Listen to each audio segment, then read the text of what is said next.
Hello over there and good afternoon to this special coverage of Ukraine-Russia conflict. Vladimir Putin's war, the so-called special military operation against Ukraine, has unleashed a revival of Cold War liberalism in American and European political discourse and punditry. NATO is back. The West is assembling against the backdrop. It was only a matter of time before the call went out for a Marshall Plan for Ukraine.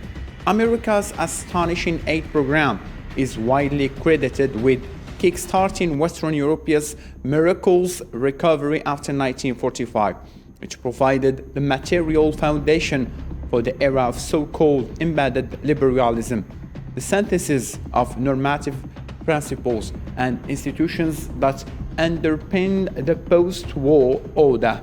On the battlefield, latest reports suggest that after recent successful evacuation of some civilians, attacks on steelworks have resumed and contact have been lost with the last remaining soldiers inside. Based on these recent events, questions should be raised. Does Russia now really want to relaunch its military operation over all Ukraine? But does the experience of Marshall Plans really provide a model for contemporary actions? To answer these questions, we have Mr. Alexei Yakubin, PhD in International Relations from Ukraine, and Dr. Gulraz Sheikh, columnist in Foreign Affairs from India. Gentlemen, thank you so much for joining us in this debate. The discussion begins right after this break.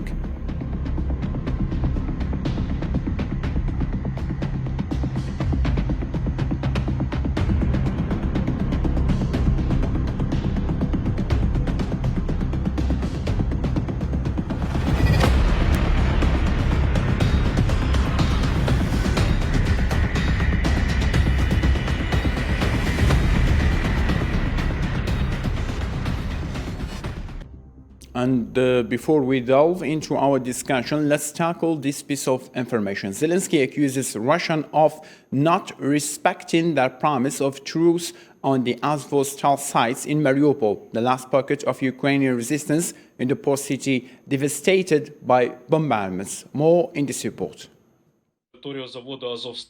Commander of the Azov battalion accused Russia of breaking the ceasefire and launching an assault on Tuesday on the Azovstal steelworks, the last bastion of resistance in the Ukrainian city of Mariupol. Once again, the Russians have failed to keep their promise of a truce and have not allowed the evacuation of civilians who continue to protect themselves from shelling in the basement of the factory. Shortly before, the Russian Ministry of Defense accused the Azov regiment of having taken advantage of the ceasefire decree to evacuate the civilians, to get out of the basement of the steelworks and to position themselves on the territory and in the factory buildings. In turn, President Vladimir Zelensky affirmed that he will do everything in order to get his citizens out of Mariupol. Today, 156 people arrived in Zaporizhia. Women and children. They stayed in bunkers for more than 2 months. Without doubt, we will continue to do everything in our power to get all our fellow citizens out of Mariupol from Azovstal. It's difficult, but we need everyone who stays there, down civilians and military. Until now, the Russian forces pounded by plane and from the sea the steelworks, whose immense underground galleries dating from the Second World War sheltered combatants and civilians, according to Kiev. On April 21st, Vladimir Putin said that he had ordered his troops not to launch an assault, but to block the areas so that not even a fly would pass. And now coming back to our debates, Mr. Alexei, since you are closer than any to the current situation, what are you saying about Ukraine accusation? Is it really true that Russia have done it again? I mean, breaking the ceasefire? First of all, in my opinion, very important. Even this situation with the humanitarian corridors and liberation of the civilians from the Azovstal. Yeah, because now it's near 1,500 civilians. And, for the Vladimir Zelensky, it was a principal question, because Zelensky talking that if these civilians did not liberate, he break the peaceful negotiate and so on. But now we've seen that some negotiate doing according to the liberation of civilians. And in my opinion, it's important because it's some point that some peaceful negotiate between Ukraine and Russia is still possible. Even in this situation, if two sides now much more stress on the military actions, but a peaceful track, it's not a break track. Yeah. Here, it's not some one street way, yeah, but streets with the two ways. And in my opinion, it's very important because now two sides thinking maybe much more about the military actions, but peaceful track also still possible. Mm-hmm. Perfect, understood. Mr. Gurlaz, you are an expert within the foreign affairs policy. So based on that, how can you read the current event? Is this battle going even more longer? And how can you see the efforts made so far by the whole nations toward this crisis? Well, to me, it looks like this battle is going to last for a few years, at least. And what we have, if you want to see the condition and situation of Ukraine 6 months later on, then go and visit Syria. The condition which Syria is having right now will be the condition of the cities and towns of Ukraine. And what we saw there in Mariupol, it was just a trailer. The entire movie will go on and on and on in all the cities and towns of Ukraine because Russia has restored to its classic pattern of shelling the towns, the artillery, and Russians are very good in their artillery warfare.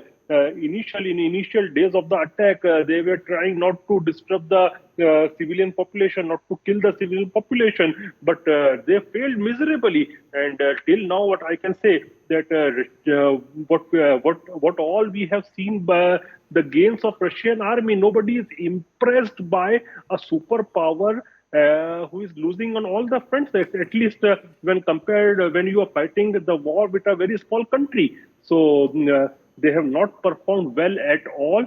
And right now it is an existential crisis for Russia. And they are taking it as an existential crisis. So the world in general and Ukraine in particular and Europe also, especially the Eastern Europe, are in very dangerous waters because when big nations take any situation as an existential crisis, they go and take the dangerous steps.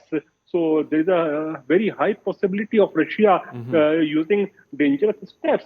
And right now what I am seeing that they are using the classical pattern of Russia, what we saw in the Battle of Gruzny, what we saw in Aleppo. It was all shelling the towns, converting the civilian population into refugees, and whatever is left, then they take it as a military target. So that's all they are doing right now. And I think the 9th of May, the victory day is coming. Putin will do his best to take control of this Azovstal, and he will try to claim somewhat victory on 9th of May. He will try to project it as a shield or as a gain of victory, a gain of war. So let's think, and I think the West in particular and United States in general, West in general and United States in particular will try their level best that Russia should not get a big term victory there. And they will do everything. They will fight up till the last Ukrainian blood so that Russia doesn't win. So this is a very dangerous war and it can go anywhere, it can expand anytime.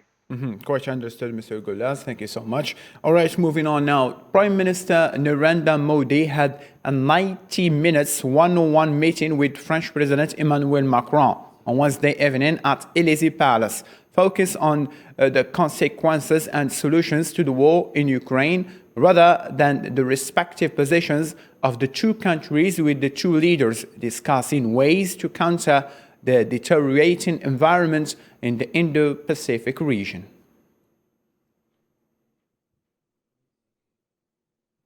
Mr. Gulas, coming back to you again. Now, India is being put in the middle. Russia trying to strengthen its relations with India. USA warns India if intended to aid Russia. British Prime Minister visited India, and now France received Indian Prime Minister. Why this sudden Indian cooperation by all parties? What role India can deliver? India is a very potent and important actor right now in general in the global community and in particular in the Indo-Pacific. And right now, this is a distraction. Ukraine war is a distraction. Otherwise, the pivot of global geopolitics right now is Asia-Pacific or Indo-Pacific. And without India, you can't imagine Indo-Pacific because the United States and West want to check and control China, because rise of China is not good for anybody, let it be for the West or for United States or for India, because it will be a shift in the global politics, and mark my words, it will be a very, very ugly world dominated by Chinese. So India is the pivot for resistance of world resistance against China, and that is the reason the whole global community wants India on its side. But as far as Russia is concerned, India is having 7 decades old relationship with Russia, and it's a very time-tested relationship. So India is doing its best to resolve the conflict in a peaceful manner. But if the global community wants that India should sanction Russia, that is not going to happen. There are 2-3 reasons behind that. Number one, in general, there is a goodwill between the two countries. Number two, India is having about 70% of its military hardware which is made in Russia. So that military ties are very, very much there. Plus, if you look at the previous record, at least 9 times in the United Nations Security Council, Russia has vetoed for India. So we can't just ditch away Russia like that. But yes, India and Narendra Modi ji, he has specifically said that nobody is going to win this war. This war must end in a peaceful manner. And Perfect. India, meanwhile, is also supplying humanitarian aid to Ukraine. So we want that resolution must be there. Peaceful resolution must come out. Perfectly understood. Mr. Alexei, what are you saying about this? Do you think that India can play a major role to end the war or to push the escalation even forward between the West and the East? No, from the Kiev's position, role of India or China, it's not maybe a role about pro-Ukrainian, but in some aspect neutral, but in some aspect even pro-Russian. Yeah, because from the Kiev's position now, one of the most important questions is a question about the embargo on the energy resources from Russia, oil and gas.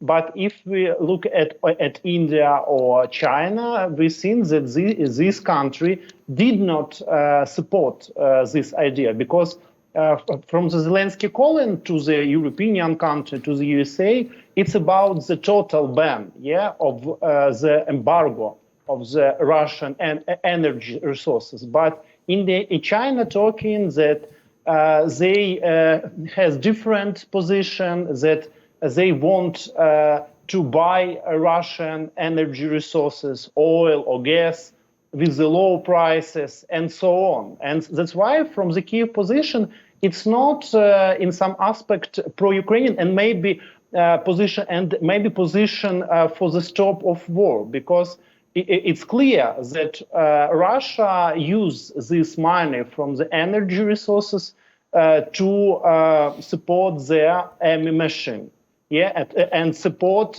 their war situation in Ukraine. And in some aspect, I disagree with my colleague, because in my opinion, some comparison between Ukraine and Syria, it's not correct, because in Syria, different situation. Syrian president calling to the Putin for the support and so on, about the Assad. But Vladimir Zelensky did not call Putin before the military invasion to Ukraine. And now Ukraine is a sovereign country. under the Russian attack. It's different situation, it's different situation. And in my opinion, this difference also in the some duration of this military aspect, because for the Russia, in my opinion, this situation with the military actions now much more longer than in Russia thinking. And maybe Russia need some measures, some actions to stop this situation. Yeah, because in Kiev now we waiting for the 8th of May, Victory Day. Yeah, and thinking what Putin will call in about the military situation. Sorry to cut your train of thought, Alexei. We will come to this point because it is raised in my questions. Mr. Gurnaz, Mr. Alexei is saying that kind of he disagree with the idea that Ukraine is just like Syria because there are different options and different situations. What are you saying about this? No, I never said that Ukraine and Syria are the similar conditions. I am saying if you want to look at the face of Ukraine with the point of view of battlefield, what today is Syria, 6 months afterwards, you will find Ukraine in the same situation. That is, the towns and buildings and civilian infrastructure all crumbled due to artillery shelling. And Russia and Russian troops are very good in artillery shelling. They were fighting with the Assad forces there in Aleppo, and they destroyed and crumbled whole of Aleppo. The same thing was done in the Chechen War 2.0 when they destroyed whole of the Gruzny. The same tactics I am seeing, the same type of artillery guns are being used right now when it comes to Mariupol or other cities of Ukraine. So in that context, I was saying that the face of Syria, today's Syria is the face of futures 6 months afterwards of Ukraine. In that context, I was referring that. And since the beginning of this conflict, I am saying that there will be no third world war in general like that, like previous 2 world wars. In today's day and age, Understood. The wars will be like that happening in Syria, where all the powers will be fighting their battles on the blood and flesh of other people, on the third country. And that third country is unfortunately, that is Ukraine. And I can bet you and tell you that Russia is going to fight like crazy, and the Western world, Europe and America are going to fight up till the last Ukrainian. The battle is between West and Russia, not Ukraine. Understood. Understood. We will come to this point. Lambs. Thank you so much, Mr. Gurlas. Stated on Friday that Hungary cannot accept the European Union's latest sanctions package in its current shape, which includes an oil import restriction. Orban described the European Commission's current proposal limiting Russian oil import as an atomic bomb detonated on the Hungarian economy, adding that Hungary was willing to discuss if a fresh proposal was made that met with Hungarian interests. Orosz vagy bármilyen fajta olaj kizárólag Russian or any type of oil can only arrive via pipeline, of which one end is in Russia, the other in Hungary. This is a condition we have. We cannot accept a proposal that ignores this, because this is proposal in its current form equals an atomic bomb thrown onto the Hungarian economy. egy magyar gazdaságra ledobott atombombával. Tegnap összehívtam az összes The sanctions that we have so far introduced have caused more trouble for the European economy than for Russian one. I do not consider them a good tool anyway. kiadás jelent Magyarország számára. Tehát az Unió azt kéri, hogy Mr. Alexei, coming back to you now before coming back also to Mr. Gurlas. As a direct question, as a Ukrainian, don't you think, Mr. Alexei, that Ukraine is being used as a weapon to harm Russia, as a proxy to fight Moscow on behalf of the Western nations? In other words, NATO, if I'm wrong with this idea, will you explain to me the weapons delivery each day, each week, and the sanctions imposed each month? Why they don't seek solutions in a different manner, Mr. Alexei? But no Ukrainian major politician or in power or in opposition, for example, Yuri Boyko, calling to Russia to invasion in Ukraine. And in my opinion, it's a different situation because Russia begin this process, not Western, yeah? Because in Ukrainian society, yes, we're talking about the different direction, natural status, or maybe to the NATO join or something else. But it's not a West to stress Russia, yeah, to invasion to Ukraine. And it's, in my opinion, now situation that yes, maybe in some major, geopolitical level, it's some contradictions between West, collective West, with China or Russia as the allies, between China or Russia. But in the Ukrainian case, it's a situation that Ukrainian now under the invasion, and this invasion starts from the 24th February from Russia. And it's some fact, it's a key fact, yeah? And yes, maybe now for some Western countries to use this situation according to their geopolitical fighting with Russia and so on.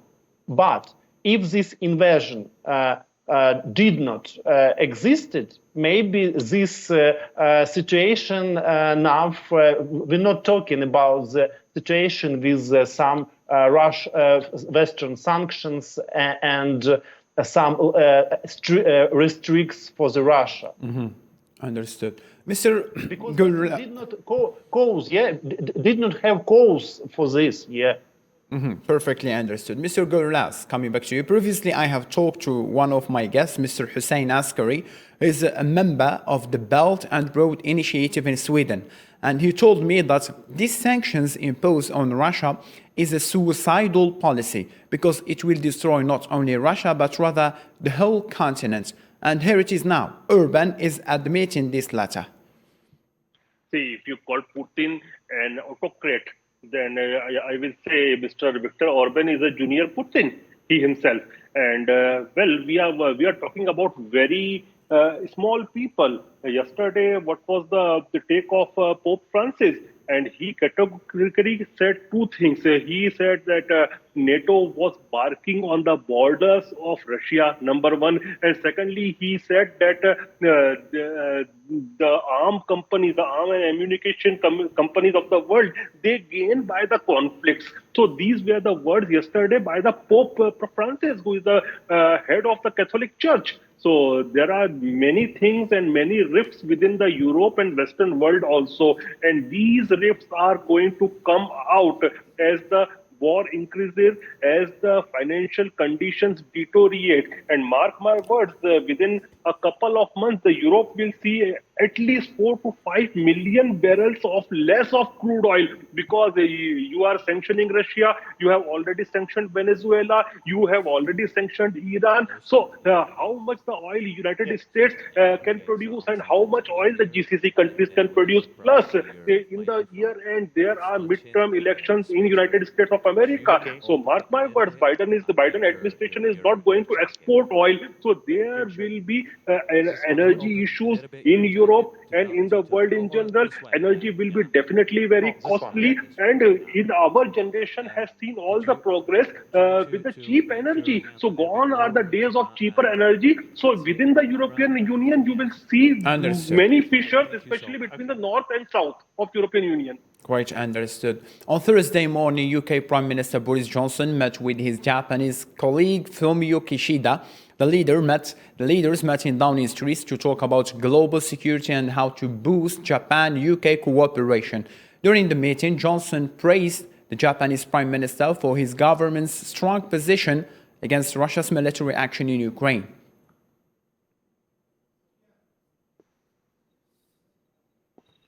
Mr. Oleksiy, now, I believe this is the last question we do have because the time is limited. So, staying with the direct British interference, Mr. Oleksiy, British intelligence service is saying that Russia now is more than ever looking to take all of Ukraine, reporting that President Vladimir Putin could use the 9th of May victory parade to announce an escalation of military action. Russian officials are denying. So, what is the expectation over that? In your opinion, which fact that is close to be true? You know, some Ukrainian politician, for example, Prime Minister of Ukraine, also talking about these options, about the, some new or stress actions from Russia, big actions from Russia after 9th of May. But in my opinion, it's some contradictory question, because for Russia, if Russia, talking about the declare war for Ukraine, for example, or some mobilization of the people, it's clear for the Russian people that military operation, in brackets, did not doing in Russia official politicians say, because if Russia need much more pressure to Ukraine, much more stress or military action to Ukraine, this is clear that military operation before this decision is not good or is not full complete, And in my opinion, it's some dangerous for the Russian politician, because Russian politician also talking for the internal auditory, what's happened with the Russian military, because now Russian military much more than 2 months or 3 months here in Ukraine. Okay, understood. Mr. Guras, India has abstained to vote against Russia's suspension, and Japan voted for the suspension. Now, Russia barred 63 Japanese officials, including Prime Minister, yesterday, based on this fact that Japan has chosen a side in the conflict, and now British Prime Minister hates Japan. So, to this point, do you think that Russia will do the same with all the other countries who voted for yes? Well, I can't say directly that it will do with all those countries, because it's difficult to pick up fight with every country and each country. But pushing Russia too much and too much hard is not good, because you can't afford to have a North Korea kind rogue Russia. Because if you are having a rogue Russia like North Korea, then the consequences will be very bad for the world in general. But as far as India is concerned, India is not going to vote against Russia because of historical reasons as well as because of present reasons. We do not want to make China and Russia, we don't want to club China and Russia at our border. We want to keep them separate, at least on our borders. So even just two years back, there was a conflict on our border with Chinese army. Russia was a neutral party. They never came and they never spoke anything in support of China. So at least in our region, we want to keep the two powers, that is Russia and China, apart. And we are successful in doing that. Understood. Ukrainian president addressed the nation saying that Ukraine needs a modern version of the Marshall Plan. So, on this idea, Mr. Alexei, that you think that the Marshall Plan that was made by the US in 1954 will help Ukraine to go back again, to stand on its feet? I believe 2 minutes left, so 1 minute to each. Go ahead. Yes, I agree, because now Ukrainians need much more help and resources from the West to restore economy and restore country. And if it's some little bit of the Marshall Plan for Ukraine, it's good, because now Ukraine want to join to the European Union, and maybe from the European line, some funds from the European Union, or maybe some American funds, because Ukraine, now need much more help from the West. Because economy in some aspect destroyed. Because according to the official information, near 30 or 40% of the Ukrainian GDP now lose for Ukraine. Okay, understood. 1 minute left, Mr. Gulas. What are you saying about this briefly, please? Well, Zelensky is correct in asking for a Marshall Plan-like of situation or support, and definitely Ukraine needs at least 500 to 600 billion US dollar worth of aid to rebuild the country. But where is the aid and where is the money? Just some months back, when there was a meeting of G7 countries, President Joe Biden said that in comparison and in competition with the Belt and Road Initiative of China, America and G7 countries will be working on the policy of Build Back Better World, B3W. Where is anything? It was Thank just you, in Mr. air. I can't Golas. see anything. I beg your pardon to stop you over here. Mr. Alexei from Ukraine, Mr. Golas from India, thank you so much for joining me in this debate. A special coverage also will be held tomorrow. So for now, have a blessed evening.